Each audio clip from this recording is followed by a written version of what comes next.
सभी परिजनों को सादर प्रणाम। आज परम पूज्य गुरुदेव की एक छोटी सी बात मैं सबसे कहना चाहता हूँ। सर्वप्रथम गायत्री मंत्र ओम भूर्भुवस्सुः तत्सवितुर्वरेण्यं भर्गो देवस्य धीमहि धियो यो नः प्रचोदयात्।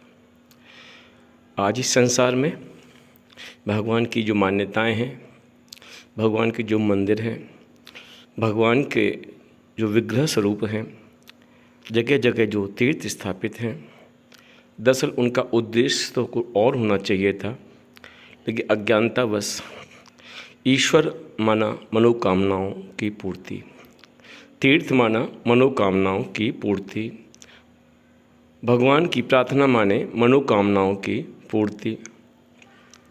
जब तब जो कुछ भी हम आध्यात्म के नाम पर कर पाते हैं, सबके पीछे कोई ना कोई कामना समाई होती है, कोई ना कोई इच्छाएं समाई होती हैं, जिस कारण से आज वो भगवान की मान्यताएं, भगवान और तीर्थ, मंदिर, मठ और मूर्ति गुरु आज सब जिंदा हैं।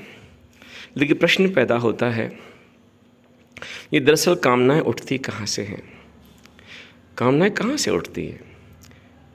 मेरा अपना स्वरूप क्या है? मेरा अपना स्वरूप आत्मस्वरूप हूँ मैं अगर आत्मस्वरूप हूँ तो मैं जिस तृप्तता के लिए भगवान के पीछे भाग रहा हूँ, वो निश्चित है वो तृप्तता संसार से अर्थात बाहर से तो मुझे मिलने वाली है नहीं। और जितनी भी दौड़ है इस संसार में भगवान के नाम पर, वो सब बाहर की दौड़ें हैं। परिणाम स्वरूप हर व्यक्ति नए नए स्वरूपों को, कोई हनुमान का भक्त है, कोई राम का भक्त है, कोई कृष्ण का भक्त है, कोई शंकर भगवान का भक्ति कर रहा है, नाना प्रकार के विविध रूपों की भक्ति करता है। और सबके पीछे कामना यही है कि मेरा परमात्मा सच्चा है, मेरा गुरु सच्चा है, और जो मैं मांगता हूँ वो मिल जाता है, मेरी सारी मुरादें पूरी हो जाती हैं। और दुनिया का जो बहुत बड़ा समुदाय है वो बस इन मांगों के पीछे, भगवान के पीछे भाग रहा है। दरअसल ये मांग अगर सत्य हैं, परमात्मा अगर ये मांग ही पूरी करता है आपकी, तो विश्वास रखिएगा, तो मेरे हिसाब से तो इस भौतिक जगत में जो नास्तिक हैं और अपने प्रयास और पुरुषार्थ के बल पर अपनी समस्त कामनाओं को, इच्छाओं को पूरा कर लेते हैं, तो उनसे बड़ा भक्त तो कोई नहीं हो सकता। नहीं साहब, थोड़ा समझने का प्रयास करें। मैंने भगवान को पकड़ा हुआ है किस लिए कि मेरे अंदर बहुत सी कामनाएं हैं, बहुत सी इच्छाएं हैं, और वो इच्छाएं, वो कामनाएं पूरी हो जाए। यहाँ तक कि हम लोगों ने भगवान के मंदिरों के नाम भी मन कामनेश्वर इस तरह से रख दिए हमने। और बहुत से ऐसे तीर्थ जहाँ जाकर हम कहते हैं वहाँ मनोकामना पूरी होती है, वहाँ भीड़ लगी है, हज़ारों लोगों की भीड़ लगती है कि सब वहाँ कामनाएँ पूरी हो जाती हैं। और ये दरअसल प्रश्न ये उठता है कि जहाँ भगवान के चरण में जाकर, जहाँ भगवान के विग्रह के सामने खड़े होकर, और जहाँ भगवान की आत्मीयता के, अपनी आत्मीयता भगवान में सम्मिलित करने के बाद भी अगर तुम्हारी मांग शीर्ष खड़ी रह जाती हैं, तो मैं कहूँगा शायद वहाँ से तुम्हें जो भगवान को देना चाहिए या जो तुम्हें मिलना चाहिए वो मिला नहीं। अन्यथा सबसे पहला काम होता, दुनिया का जो मालिक मिल जाता है तो फिर मालिक से कुछ मांगने की इच्छा नहीं होती। भगवान मिल गया तो भगवान से मांगने की इच्छा नहीं होती।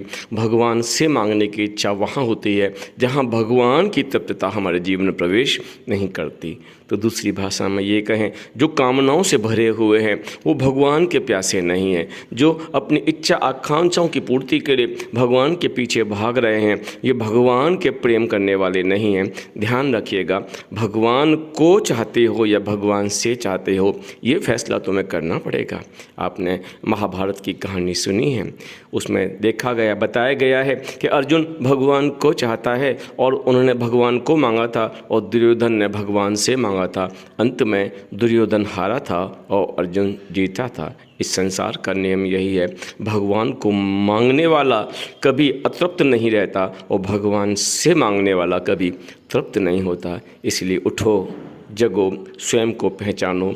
तुम भगवान से जो मांगना चाहते हो बस उन सारी मांगों को गिरा दो कि इस धरती पर दो धरती का मालिक तुम्हें मिल गया। फिर उससे मांगने की कामना तो बताती है या तो तुम बहुत बड़े अज्ञान हो या जिसे तुम भगवान समझ रहे हो वो भगवान नहीं है। इतनी सी बात समझ में आ जाए तो बहुत सी समस्याओं के जीवन में समाधान समझ में आ जाएंगे, भक्ति का स्वरूप समझ में आ जाएगा, ज्ञान क्या है ये समझ में आ जाएगा और अज्ञान क्या है ये समझ में आ जाएगा। और ज्ञान अज्ञान का अंतर समझ में आ गया तो विश्वास रखिए इस धरती पर तुम्हारे लिए और कहीं स्वर्ग नहीं है, ये धरती ही तुम्हारे लिए स्वर्ग बन जाएगी। ओम शांति।